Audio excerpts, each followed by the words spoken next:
We're finally doing it. We're ranking the seasons of Big Brother. After having rewatched every single season and then forgotten like everything from the first half of my rewatch, we're finally here. The top of the mountain. It's a beautiful sight. 20 years of big moves, big games, big players, winners, seasons.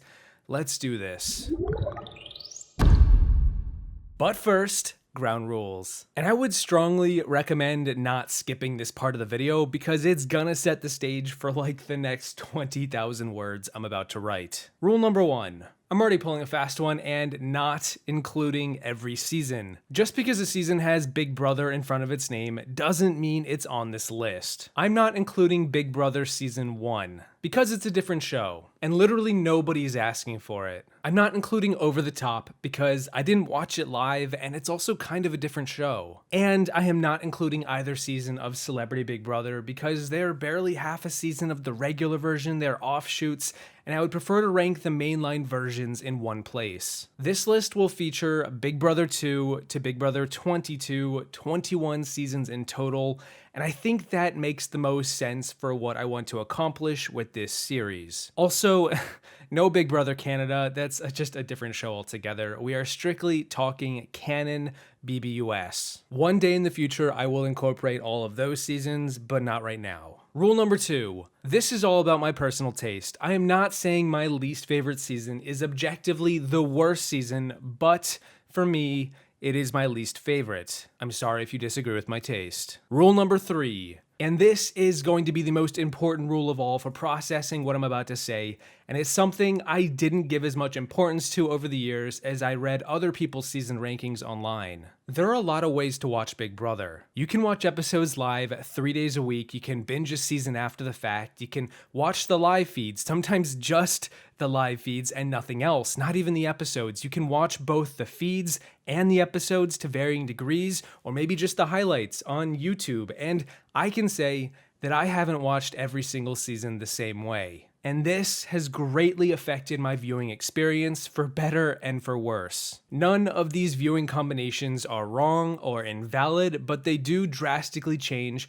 how I feel about each season when it comes to ranking them, and I just wanted to point that out because it definitely affects my rankings. Half of these seasons I have watched live, half of them I have not watched live, and a lot of them I have watched in varying degrees of live feeds. All that being said, yep, it is finally time to program our Chenbot motherboards into overdrive as we begin the long trek to rank every season of Big Brother, starting with number 21, also known as Dead Last. Whew, here we go.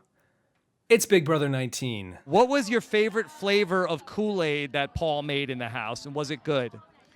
Oh, it was like a cherry flavor. Yeah. It was delicious. Anything Paul makes, honestly, is good. I can see why last season they thought he was like an undercover chef. And I will say this now, I like most seasons of Big Brother. I can appreciate what all of them bring to the table. Of the 21 seasons, only 3 of them I truly do not care for, and BB19 is far and away at the bottom. I dislike BB19 so much that I will say right now it is my least favorite season of reality television across both Big Brother and Survivor, across every iteration, including international.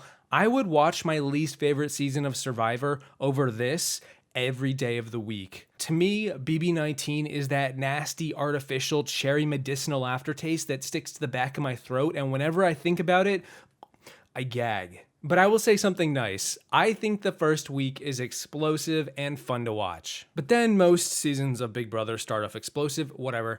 BB19 has a major wild card in Cody having to nominate almost half the house in 1 week, and it causes a major ruckus. Of course, then a player quits and there's a racism scandal, and Paul then strengthens their death grip ever so slowly, but hey, welcome to Big Brother 19. This guy does not give any information out. He's emotionless, doesn't talk. At this point, the toothbrush is making more noise than he is, but I could kind of feel that something's off. It also shed a major light on jury management and how vital it can be. Very clearly, Josh took advantage of this, although here's my big issue. BB19 is all about Paul, and every vote cast was either for or against them. If you're here to watch Big Brother for the strategy, you got one player to look at. There's not much else to go off. I can't say the same for the other 4 seasons in my bottom 5 that are all in this video, and yes, I did watch a lot of the live feeds for BB19. Which then leads me to my most damning remarks. The live feeds were the worst I have ever seen. The fights weren't enjoyable, especially when I saw them play out in their entirety. The episodes barely scratched the surface of the vile, toxic nature that was brewing inside that house, and what's worse, nobody came out looking for the better. To me, BB19 had an ugly narrative from very early on, so much so that Cody was crowned America's favorite despite his buried remarks. And yet, here's the thing. Paul and the minions were just as dislikable, and there were more of them, and they controlled every week, and they were just, they were so unpleasant to watch live on the feeds day in and day out. And if I'm to sit here and claim to be a fan, I'm gonna watch the feeds when I can, and I'm gonna criticize them when they're garbage. We're in a situation where we are literally attempting to get a man who has killed other human beings to crack. Okay, that's what we're doing right now. That is fucking stupid. This is what we've come to. Yeah. Personally, I prefer not to get to these extremes. Well, I already broke my sometimes foot in the attempt to win $500,000. Now I know that Paul is very good at this, okay? But this is a last ditch. This is a last ditch effort. I agree. Now we are putting 100%. people in physical danger, and that's not that cool. I am not sugarcoating my opinions on this season. I truly don't like it. No power shifts, no suspense, no redeemable qualities in my eyes, and I can only wish I had been so lucky to catch this season on a binge. The faster it's over, the better. And no, it is not better than BB22. Recency bias is not gonna work this time. I literally can't believe that I pulled that off.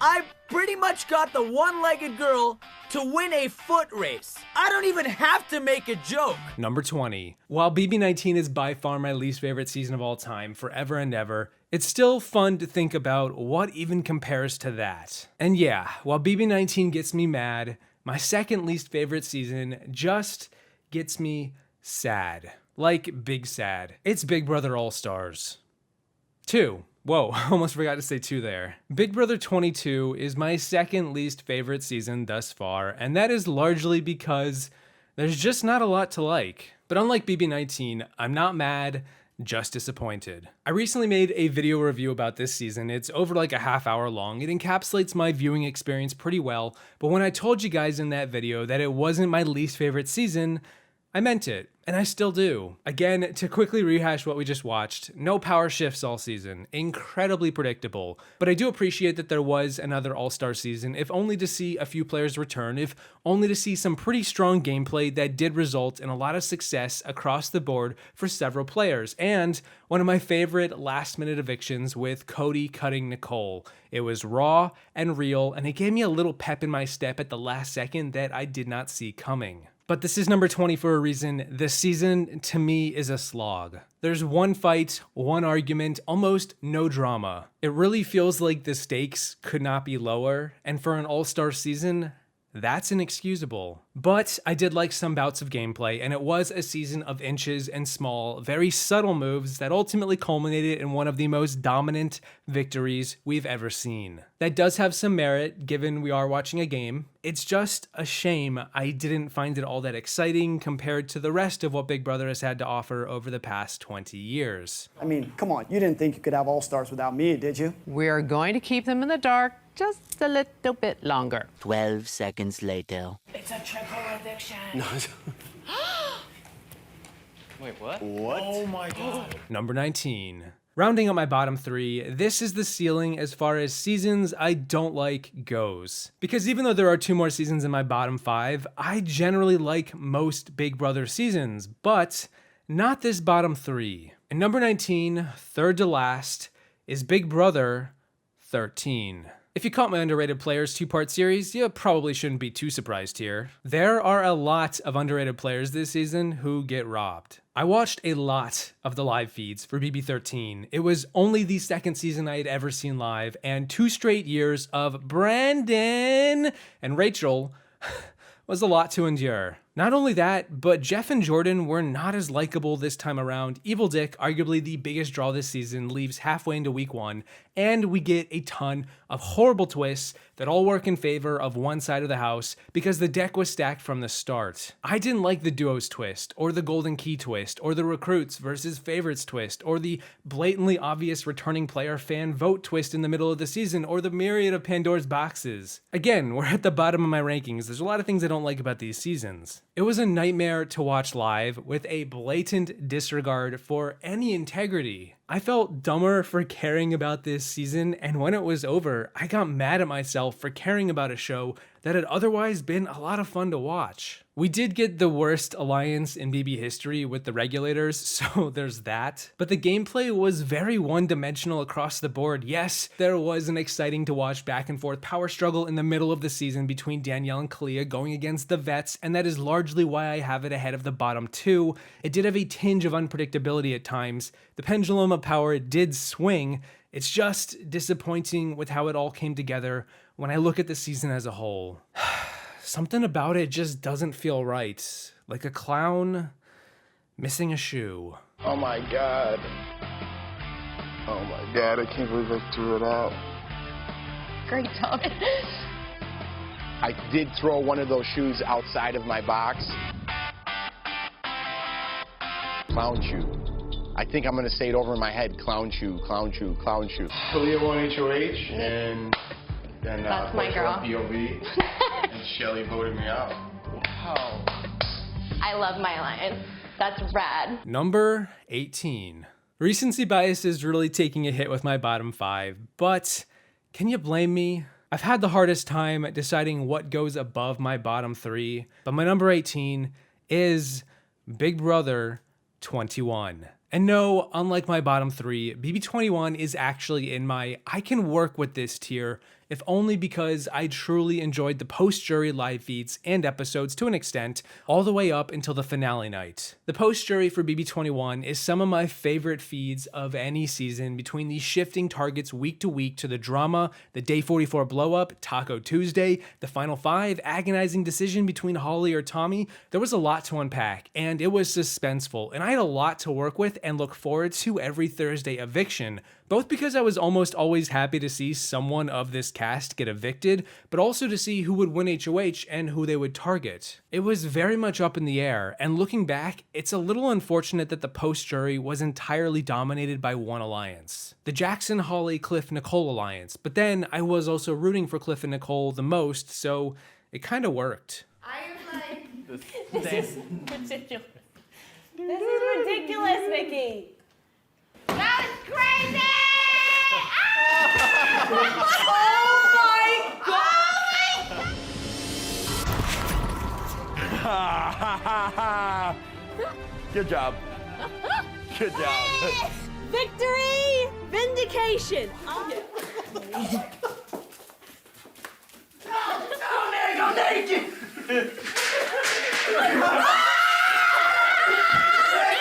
The ending left me deflated. Unlike BB22, I just didn't care for the finale, knowing it was between Jackson or Holly, knowing Nicole dropped the ball and was already in third, or that Cliff mistakenly fell for Jackson's lie. The post-jury was chaotically straightforward, and reading between the lines, knowing the details week to week, moment to moment, definitely got me more invested, and I do think many fans undersell this post-jury for just how fun it was, or maybe could have been if it weren't for the pre-jury. Yeah, not exactly a shocker. The pre-jury is why I have this season where I do. I think it is the worst pre-jury in Big Brother history. It's a mess, and not for any good reason. It's a strategic steamroll, and it wasn't enjoyable to watch. Camp Comeback just wasn't it. The whacktivity powers were not my jam. And while I don't think the drama was as ugly as what I saw throughout the entirety of Big Brother 19, it still didn't sit right with me. Watching those feeds day to day left a lot to be desired, which is why I'm incredibly thankful, not grateful, for Day 44, for the absolute insanity that day provided,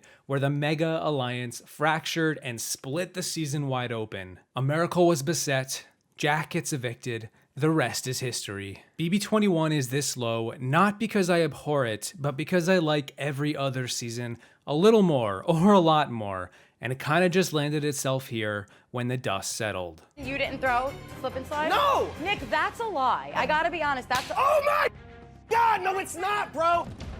See, this is the thing, I'm honest about everything I've ever done, and you're not.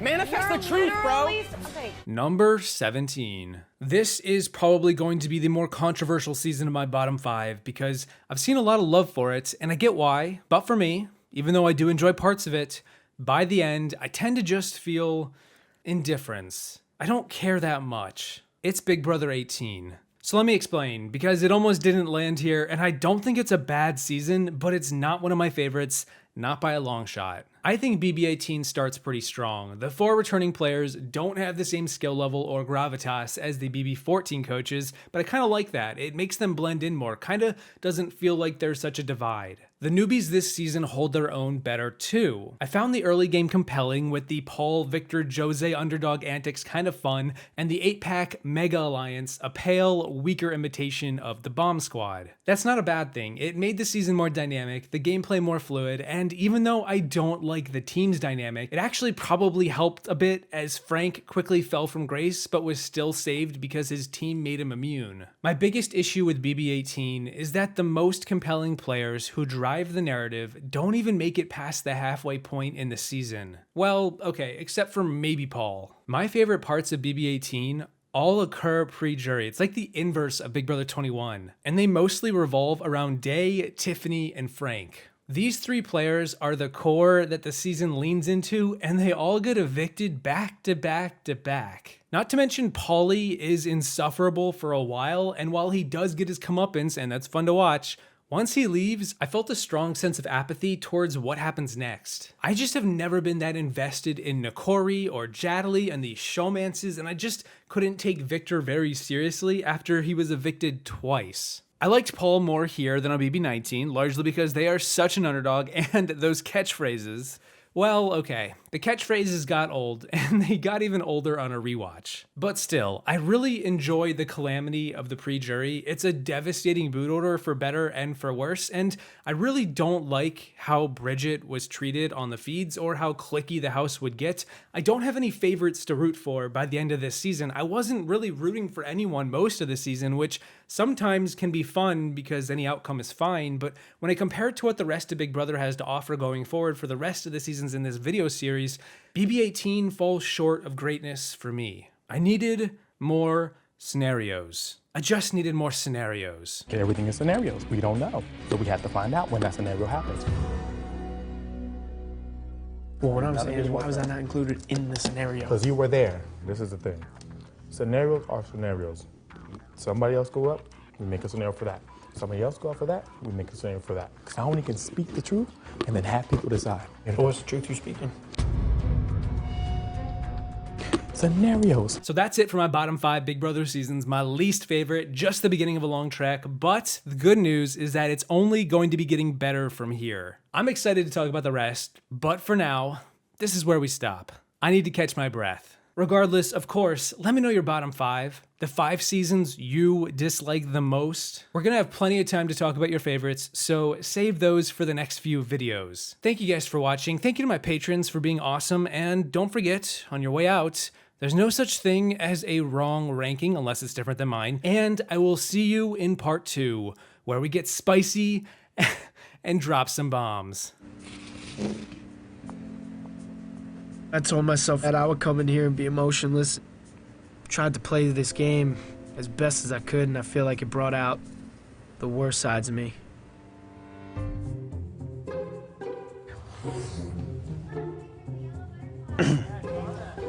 I hate seeing butterflies. So that thing better not come near me and try and land on me. Damn butterfly flies by. No one in this house really knows who I am. I've been holding this big secret for a really long time, and I'm just praying that these girls can accept it. I trust them. I'm gonna cry. I'm not a child care worker who's never been to college. I am an aspiring mathematician. My dream is to use prime numbers to fight against hackers for the NSA. So you're mad smart.